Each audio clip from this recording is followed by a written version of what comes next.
지금 이 순간만이 진짜입니다. 지금 이 영상을 보고 계신 여러분께 한 가지 여쭤보겠습니다. 지금 이 순간, 여러분의 마음은 어디에 있습니까?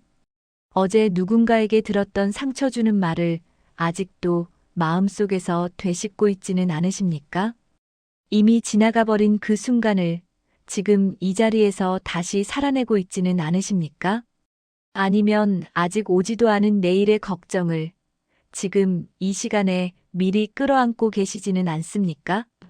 2010년 하버드 의과대학에서 놀라운 연구 결과가 발표되었습니다. 심리학자 매튜 킬링스워스와 데니얼 길버트 교수팀은 스마트폰 앱을 통해 수천 명의 사람들에게 하루에 여러 번 물었습니다.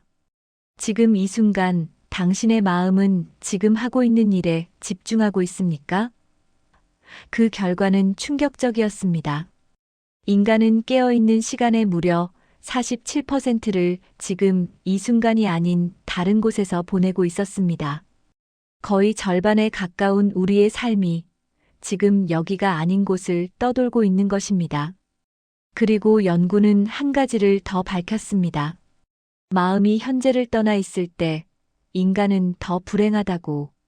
무엇을 하고 있는지와 관계없이 지금 하고 있는 그것에 마음이 있을 때 사람들은 더 행복하다는 것이 데이터로 증명된 것입니다. 2500년 전 인도의 한 보리수 나무 아래에서 한 수행자가 이미 이것을 깨달았습니다. 그분은 말씀하셨습니다. 과거는 이미 죽었고 미래는 아직 태어나지 않았다. 살아있는 것은 오직 지금 이 순간뿐이다. 그분의 이름은 고타마 시다르타. 우리가 부처님이라고 부르는 분입니다. 오늘 저는 여러분께 2500년 전 부처님의 가르침과 현대 심리학이 어떻게 정확히 같은 진실을 가리키고 있는지 이야기해 드리겠습니다. 이것은 단순한 종교적 이야기가 아닙니다. 여러분의 뇌가, 여러분의 몸이, 여러분의 삶이 실제로 어떻게 작동하는지에 관한 이야기입니다. 일부 마음은 왜 현재를 떠나는가? 지금으로부터 2500년 전 마가다 왕국의 어느 마을 근처 강가였습니다. 부처님께서는 제자들과 함께 걸으시다가 강변에 홀로 앉아 돌을 던지고 있는 한 청년을 보셨습니다.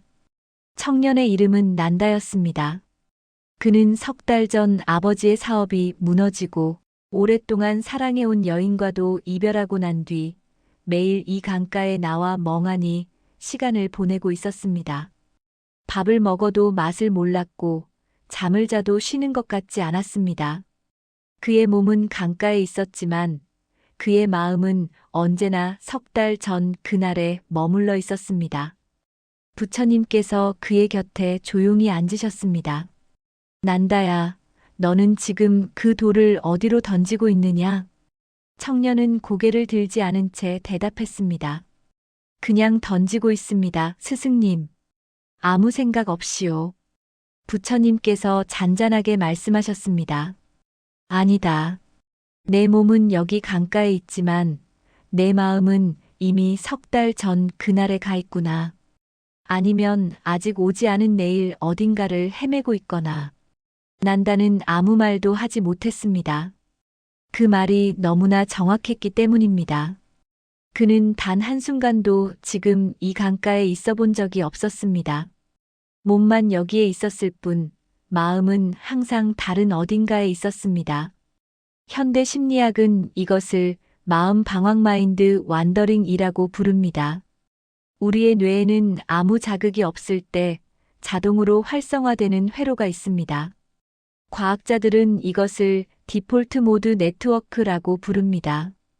이 회로가 켜지면 뇌는 과거의 기억을 되풀이하거나 미래를 상상하거나 자신에 대한 이야기를 끊임없이 만들어냅니다. 문제는 그 이야기의 대부분이 부정적이라는 것입니다. 인간의 뇌는 수백만 년의 진화 과정에서 생존을 위해 위험을 먼저 감지하도록 설계되어 있습니다. 이것을 심리학자들은 부정 편향, 네거티버티 바이어스라고 합니다. 좋은 일 10가지보다 나쁜 일 하나가 우리의 뇌에 훨씬 강하게 새겨집니다. 과거를 반추할 때 우리가 주로 후회와 상처를 꺼내는 것도, 미래를 상상할 때 걱정이 희망보다 먼저 떠오르는 것도 모두 이 부정 편향 때문입니다. 부처님께서는 이것을 이미 알고 계셨습니다. 그분은 말씀하셨습니다. 마음은 원숭이와 같다. 가만히 두면 나뭇가지에서 나뭇가지로 쉬지 않고 뛰어다닌다. 그러나 훈련받은 마음은 고요히 지금 이 나무에 앉아 있다. 뇌과학은 이 비유가 단순한 시적 표현이 아님을 증명했습니다. 마음이 방황하는 동안 뇌의 편도체, 즉 공포와 불안을 처리하는 부위가 활성화된다는 것이 fMRI 연구를 통해 밝혀졌습니다. 마음이 현재를 벗어날수록 우리는 실제로 더 많은 스트레스 반응을 경험하게 되어 있습니다. 2부. 현재에 머문다는 것의 진짜 의미. 난다가 물었습니다. 스승님, 그렇다면 저는 어떻게 해야 합니까? 과거를 잊으란 말씀이십니까? 아버지의 일도 그녀와의 이별도 없던 일처럼 여기란 말씀이십니까? 미래를 아예 생각하지 말란 말씀이십니까? 부처님께서 고개를 저으셨습니다. 아니다, 난다야. 내가 말하는 것은 과거를 지우라는 것이 아니다. 기억은 필요하다. 과거의 경험에서 배우는 것은 지혜다. 미래를 대비하는 것도 필요하다. 하지만 기억은 지금 이 순간 꺼내어 쓰는 도구이지, 내가 그 안에 들어가 살아야 할 집이 아니다. 걱정도 마찬가지다. 지금 내가 할 수 있는 대비를 생각하는 것은 지혜다. 하지만 아직 일어나지도 않은 일을 지금 미리 살아버리는 것은 고통을 2번 사는 것이다. 난다는 천천히 강물을 바라보았습니다. 부처님께서 계속 말씀하셨습니다. 저 강물을 보아라, 난다야. 강물은 어제의 물을 붙잡으려 하지 않는다. 내일의 물을 지금 당겨오려 하지도 않는다. 그저 지금 흐를 뿐이다. 그것이 강이 강다운 이유다. 너도 그렇게 흘러라. 지금 이 자리에서. 이 가르침은 오늘날 심리치료의 핵심과 정확하게 겹칩니다. 현대 심리학에서 가장 강력한 치료 기법 중 하나로 꼽히는 마음챙김 기반 인지치료 MBCT. 세러피는 바로 이 원리에서 출발합니다.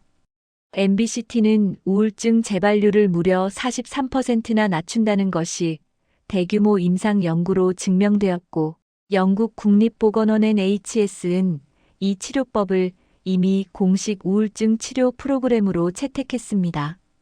핵심 원리는 단순하면서도 심오합니다. 과거의 생각에 사로잡히거나 미래를 과도하게 걱정하게 될 때, 지금 이 순간 자신의 호흡, 몸의 감각, 주변의 소리에 의도적으로 주의를 돌리는 것. 생각과 싸우거나 억누르는 것이 아니라 생각이 일어났음을 알아채고 판단 없이 다시 지금으로 돌아오는 것.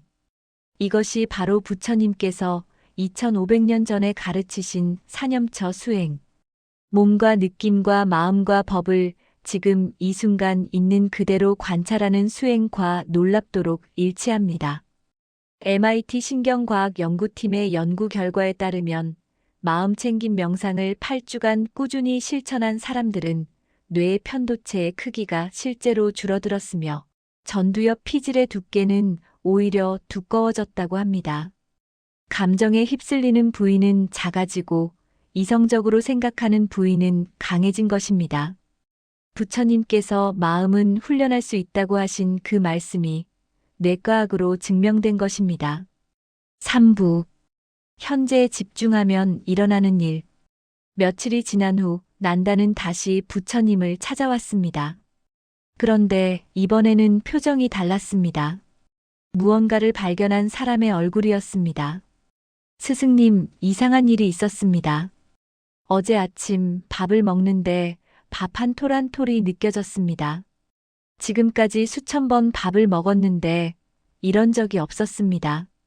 갑자기 밥이 맛있었습니다. 그리고 강가를 걸을 때 발바닥 아래 모래의 감촉이 느껴졌습니다. 전에는 한 번도 느껴본 적 없는 감촉이었습니다. 부처님께서 빙그레 웃으셨습니다. 그래, 난다야.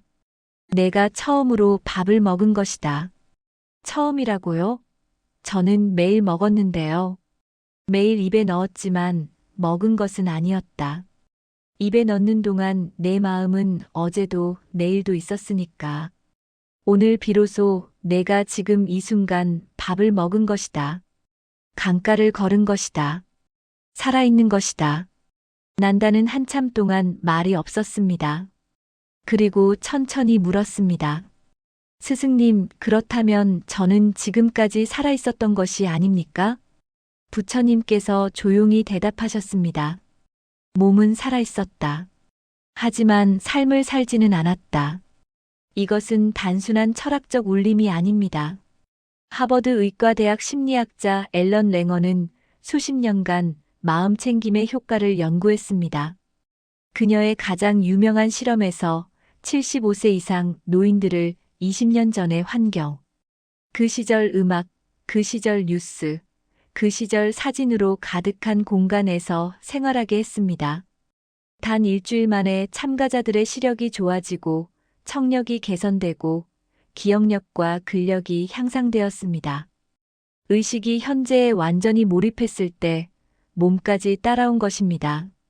존스 홉킨스 대학교가 발표한 메타 분석 연구에 따르면 마음 챙김 명상은 불안, 우울, 만성 통증 완화에 항우울제와 비슷한 수준의 효과를 보였습니다. 약 없이, 주사 없이, 오직 지금 이 순간에 머무는 훈련만으로 뇌와 몸이 변화하는 것입니다. 그뿐이 아닙니다. 스탠퍼드 대학교의 연구에 따르면 현재 집중 상태가 높은 사람들은 창의력이 높고 인간관계의 질이 좋으며 직업적 성취도 또한 높게 나타났습니다. 지금 이 순간에 온전히 있는 것이 단순히 평화로운 상태가 아니라 더 잘 살아가는 능력 자체와 연결되어 있다는 것입니다. 4부. 지금 이 순간으로 돌아오는 방법. 부처님께서 난다에게 말씀하셨습니다. 난다야, 마음이 과거로 달아날 때마다, 그리고 미래로 달아날 때마다 너는 그것을 알아채기만 하면 된다. 싸우지 마라. 억누르지 마라. 다만 알아차려라. 그리고 지금 이 자리로 돌아오면 된다. 호흡으로, 발바닥으로, 지금 손에 닿는 것으로. 그것이 전부다. 그것이 수행이다. 그렇게 간단한 것입니까? 난다가 물었습니다. 간단하다. 그러나 쉽지는 않다. 원숭이는 습관적으로 뛰어다닌다. 하지만 알아채는 순간 원숭이는 잠깐 멈춘다. 그 잠깐이 쌓이면 원숭이는 점점 더 오래 앉아있게 된다. 현대 심리학은 이것을 실천하는 구체적인 방법들을 제시합니다. 첫 번째는 5-4-3-3-2-1 그라운딩 기법입니다. 불안하거나 마음이 현재를 벗어날 때 잠깐 멈추고 지금 눈에 보이는 것 5가지, 지금 손으로 만져지는 것 4가지, 지금 귀에 들리는 것 3가지, 지금 맡을 수 있는 냄새 2가지, 지금 느껴지는 맛 1가지를 의식적으로 찾아보는 것입니다. 뇌는 감각에 집중하는 동안 과거나 미래로 떠돌기 어렵습니다. 이것은 불안 장애와 트라우마 치료에서 실제로 사용되는 임상 기법입니다. 두 번째는 단일 과제 집중입니다. 많은 사람들이 멀티태스킹이 효율적이라고 생각하지만 스탠퍼드 대학교의 연구는 멀티태스킹이 뇌를 분산시켜 오히려 모든 일의 질을 낮춘다는 것을 증명했습니다. 부처님께서 식사할 때는 식사만, 걸을 때는 걷는 것만 하라고 하신 말씀이 현대 인지과학의 언어로 다시 확인된 것입니다. 세 번째는 의식적인 호흡입니다. 하루에 단 3분 다른 모든 것을 내려놓고 자신의 호흡을 느끼는 것만으로도 전두엽 피질의 활성화가 증가하고 스트레스 호르몬인 코르티솔이 눈에 띄게 감소한다는 것이 연구로 증명되었습니다. 들숨과 날숨 사이에 있는 그 짧은 순간이 과거도 미래도 아닌 오직 지금만이 존재하는 순간입니다. 부처님께서 가르치신 아나파나사티, 즉 호흡 관찰 수행이 오늘날 신경과학적 근거를 갖게 된 것입니다. 그 후 난다의 삶은 달라지기 시작했습니다. 아버지의 사업이 무너진 것은 여전히 사실이었습니다. 사랑하는 여인과의 이별도 지워지지 않았습니다. 그러나 그는 더 이상 석 달 전 그날 속에서 살지 않았습니다. 그는 지금 이 강물처럼 흐르기 시작했습니다. 지금 이 순간의 밥맛을 느끼고, 지금 이 순간의 발바닥 감촉을 느끼고, 지금 이 순간 옆에 있는 사람의 목소리를 들으며 살기 시작했습니다. 그리고 그것이 그의 삶 전체를 바꾸었습니다. 여러분, 하버드도 MIT도 존스 홉킨스도 스탠퍼드도 같은 말을 하고 있습니다.